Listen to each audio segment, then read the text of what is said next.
Contact number 84-205 নিচে দেওয়া হচ্ছে। এমন যদি হয় ভিডিওটা প্রথম দেখছো বা আমাকে প্রথম দেখছো, তাহলে এটা আমার রিকোয়েস্ট যে এই ভিডিওর নিচে বা যে কোনো আমার ভিডিওর নিচে দেখবে কে লোগোটা আছে, ওইখানে ক্লিক করলে ডিরেক্ট আমার চ্যানেলে পৌঁছচ্ছ।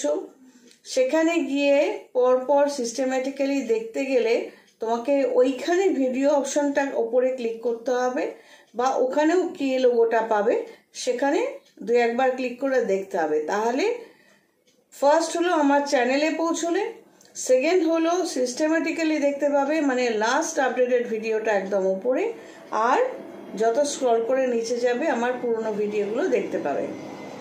পুরনো ভিডিওর সাথে আমার এখন এই 55 এজে যে পার্থক্যটা, পুরনো ভিডিওর সাথে আমার বর্তমানের যে পার্থক্য, এটা একটাই কারণ যে তখন যেভাবে যতটুকু সিস্টেম্যাটিক্যালি চলতে পেরেছিলাম, তো মাঝখানে এতগুলো বছর সেই একই সিস্টেমে, একই অর্গানাইজড, একই ডিসিপ্লিন সেইভাবে চলে আসছি। তো মাঝখানে এই বছরগুলোতে আমার মধ্যে পজিটিভিটিটা বেড়েছে, তার যে রিফ্লেকশনগুলো সেগুলো চেহারাতে বলো, কথাবার্তায় বলো, নলেজে বলো, সব কিছুতেই বেড়েছে। তো এই জন্য আমাদের কথা, মানে আমি সবসময় বলি যে সিস্টেমটা ফলো করতে হয়। জ্যোতিষী হিসেবে জ্যোতিষী শুধুই বলে, আর তান্ত্রিক হিসেবে সেই বলাটাকে পারফর্ম করার চেষ্টা করা হয়। আরেকটু বলে দিই, এবার ভেতরে ঢুকে জিনিসটা বোঝানোর চেষ্টা করি। সেটা হলো, ধরো তোমার কোনো প্রবলেম হচ্ছে কোনো কাজ নিয়ে, তো তুমি আমাকে নিজে ফেস করার অনেক চেষ্টা করলে, বিভিন্ন অন্যান্য জ্যোতিষী তান্ত্রিকের নিয়মকানুন করলে, কি বাড়ির লোকেদের নিয়মকানুন করলে হচ্ছে না।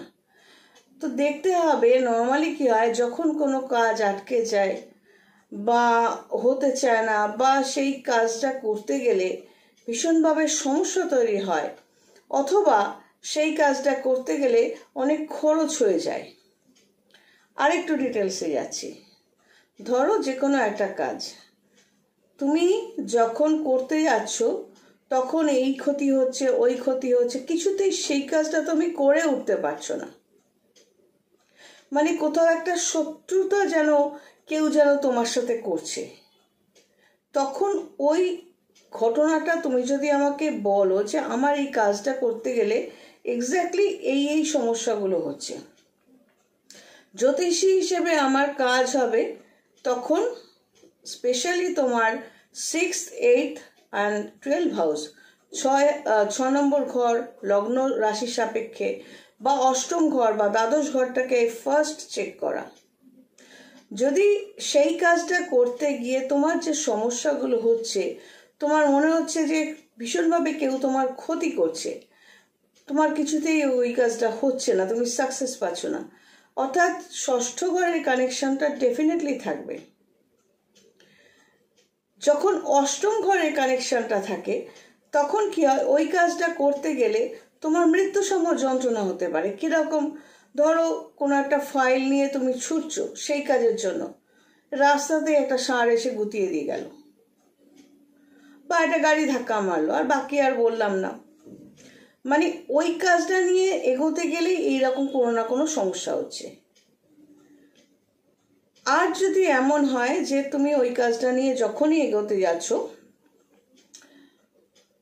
তোমার অন্যান্য কোনো দিকে খরচ হয়ে যাচ্ছে, এ বললো আমার এই টাকাটা লাগবে, ও বললো ওই টাকাটা লাগবে, মানে ওই কাজটা করতে গেলে বারবারই তোমার খরচ হচ্ছে। এই জন্য নিজের কোনো সমস্যা খুব মাইনরলি, মানে গভীরভাবে ব্যাপারটা ভাবতে হয় যে আমার এই কাজটা কিছুতেই হচ্ছে না, এর কারণটা কি। না পারলে তখন জ্যোতিষীর দ্বারস্থ হতে হয়। জ্যোতিষী কানেকশন হলো, আমি জ্যোতিষী হিসেবে তোমাকে, যেহেতু 17-18 বছরের উপর এই লাইনে আছি, আমি তোমাকে কানেকশনটা বলে দিলাম। বুঝতে পারলে ভালো, না বুঝতে পারলে এক কথা বলে দেবে আমি বুঝতে পারছি না, সলিউশন বলবো। এবার সলিউশনটা কিভাবে আসবে, তন্ত্র সিস্টেমের মধ্যে দিয়ে আসবে। আমি তান্ত্রিক হিসেবে যে নিয়মটা পালন করলে তোমার ভালো হবে, এই জায়গাগুলো মানে ধরে নিচ্ছি জ্যোতিষী হিসেবে দেখলাম এই কাজটা তোমার অ্যাকচুয়ালি হবেই না 6-8-12 কানেকশনের জন্য, তখন ওই জায়গাটাকে হওয়ানোর জন্য আমাকে তুমি যে টাকাটা পাঠাবে তার মাধ্যমে আমার টেকনিক অনুযায়ী, সিস্টেম অনুযায়ী আমায় কিছু কাজ করতে হবে, আর তোমাকে কিছু নিয়ম বলে দেবো, তুমি সেগুলো করবে। তাতে দেখা যাবে যতটা প্রবলেম তুমি ফেস করছিলে কিছুটা হলেও কম হবে।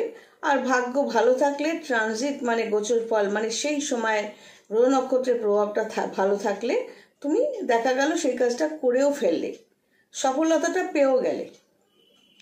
কিন্তু এমন যদি হয় তুমি বলে যে আমি তান্ত্রিককে টাকা দিয়েছি, জ্যোতিষীকে টাকা দিয়েছি, আমি কেন করব?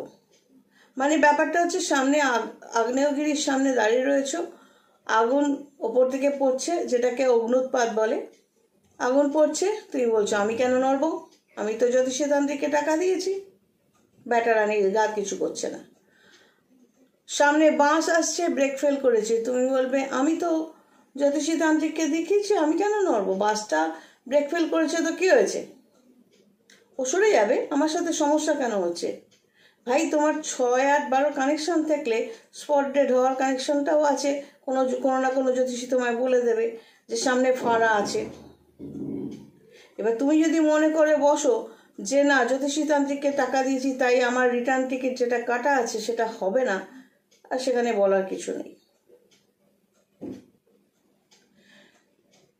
তোমার একটা সমস্যা হচ্ছে, আমার কাজ হলো তোমার একটা ছাতা দেওয়া। ধরো রাস্তা দিয়ে যাচ্ছ, প্রচুর রোদ, রোদের তাপে জ্বলে পুড়ে যাওয়ার মতো অবস্থা, তোমাকে একটা শক্তপোক্ত ছাতা দিলাম, এইখানেই আমার ডিউটি শেষ। অর্থাৎ তোমাকে কিছু নিয়মকানুন বলে দিলাম, এবার তুমি যদি ওই ছাতাটা ঠিকঠাক মতো রেখে দাও এবং সময় মতো খোলো, ডেফিনেটলি অত তাপ থেকে কিছুটা হলেও তুমি বাঁচবে, রিলিফ পাবে। এবার কিছু মানুষ এরকম থাকে, আমি তো জ্যোতিষী তান্ত্রিককে টাকা দিয়েছি, আমি কেন ছাতাটা খুলবো, বা আমার গায়ে তাপটা লাগবেই বা কেন? জ্যোতিষী তান্ত্রিক হিসেবে আমি তখন বলি টাকা দেবে না, আমায় ছেড়ে দাও, আমি অপদার্থ। তো সিস্টেম যারা মেনে চলে, নিয়মকানুন যারা প্রথম থেকে মানে বা মানার চেষ্টা করে, ডেফিনেটলি তারা কিছু না কিছু পজিটিভ রেজাল্ট অবশ্যই পায়। এবার আমার কাস্টমারদের আমি বলি তোমরা তোমাদের উইশগুলো লিখে দেবে রোজ। তোমায় বললাম রাত্রিবেলা লিখতে, তুমি সকালবেলা পাঠাচ্ছ। কোনো কাজ হয়ে গেলে তুমি একটা কন্ট্রিবিউশন আমাকে দেবে, সেরকম একটা বলে রাখলে, এবার তুমি সেটা ভুলে গেলে, আমিও মনে করাবো না, আমার কিসের টাকা, কন্ট্রিবিউশন বলে কথা, তুমি দেবে না, তোমার ওই কাজটা আমি করবো না, আমার তো বলার দরকার নেই। তুমি আমার কাস্টমারদের আমি সবসময় বলি নিয়মটা মেনে চলো, রেজাল্ট পাবে। এবার মনে করো তোমার ওই 6-8-12 কানেকশানে 6 নম্বর ঘরে বা 8 নম্বর ঘরে বা 12 নম্বর ঘরে বৃহস্পতি আছে, কোনো না কোনো সময় রাহুর কানেকশান হলো, তোমার পেটের সমস্যা, লিভারের সমস্যা হবেই। আমি তো দেখবো তোমার পেটের সমস্যা কেন হচ্ছে, আমি তো ডাক্তার নই। যখন রাহু বৃহস্পতি কানেকশান হবে বা এরকম এভিল প্ল্যানেটের কানেকশান হয় এবং সেটা যখন 5th হাউসে হয়, মানে পেটের জায়গা, এক একটা হাউস বডির এক একটা পার্টকে নির্দেশ করে, তো স্বাভাবিকভাবেই আমি লিখবো তোমার কিন্তু লিভারের প্রবলেম হতে পারে, তোমার কিন্তু পায়ের প্রবলেম হতে পারে।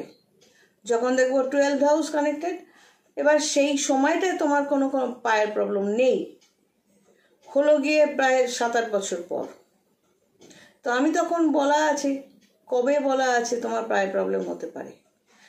সেই জন্য তোমাকে নিয়ম কিরম মানতে হবে, রেগুলার বেসিসে পায়ের যে জায়গাটা বলবো, যেরকম করতে বলবো সেটা করতে হবে, যে নিয়মগুলো মানতে বলবো করতে হবে। হিল পড়তে না বললে পড়বে না। তোমায় যদি বলি পার্লারে গিয়ে রেগুলার ম্যাসেজ করাবে, তাই করতে হবে, বা নিজে বসে ম্যাসেজ করো, তাই করতে হবে। তো সিস্টেম মানে কিছু নিয়ম, তুমি বদলাবে না, তোমাকে এত বলে দিলাম সেটা তুমি সাইডে রেখে দিলে, লিখে দিলাম সাইডে রেখে দিলে, আমি তো নিয়ম মানছি বলে গেলে, আরে ভাই, তুমি নিয়ম মানলে তুমিই আমায় রিপোর্ট দেবে যে হ্যাঁ কাজটা হয়েছে। আমার কিচ্ছু বলতে হবে না। ওই ছাতাটার মতো তুমি খুললে তুমি ডেফিনেটলি বলবে না ছাতাটা খোলাতে তাপটা কম লাগছিল, ওটা আমি থোড়ি না বলবো। তোমার রেজাল্ট, এই যে রেগুলার রিপোর্টটা চাই কাস্টমারের থেকে, এই তোমার রিপোর্টটাই তো বলে দেবে যে তুমি কতটা মানছো, কিভাবে মানছো না মানছো। ডেফিনেটলি আমারও একটা ভূমিকা থাকে, বাট তা সত্ত্বেও তোমার ভূমিকাটাও ফেলে দেওয়ার মতো নয়। জায়গাটা বুঝতে হবে তো। চলো আজ এই পর্যন্ত, সবাই ভালো থেকো। God bless and take care.